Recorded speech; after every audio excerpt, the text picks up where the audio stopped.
Welcome guys, Road to Fight Night, episode number 8. It's 5 AM, very dark. We just finished a 5 kilometer run. Here's the result for that. Last episode we worked on our footwork and our jab.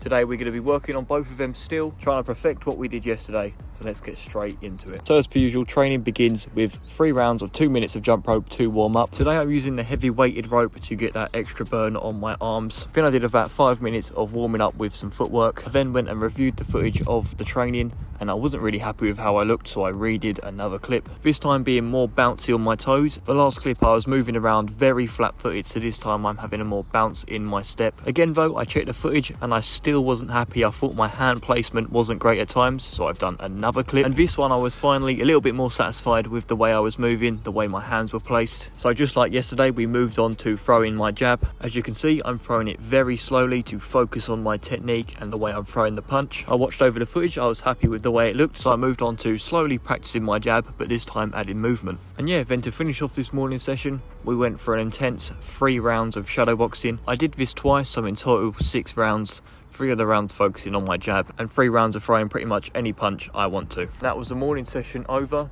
I went to work, but I had one more session later in the evening. This session was focused on cardio machines, cardiovascular endurance, strength training. As I said, we're going to have loads of sessions during the week, which is basically just focused on cardio, which is one of the big things which is going to determine whether I'll win this fight or not. How good is my fitness? How good is my cardio? It needs to be tip-top perfect by the time fight night comes. So tomorrow we have a session at the boxing gym for about an hour. Normally it's 2 hours, but I can't quite do the 2 hours because of personal things in my life. We'll be coming back down here in the morning to do some more work on my footwork, my jab, and also to do some work on my cross/right hand. So I'll see you tomorrow.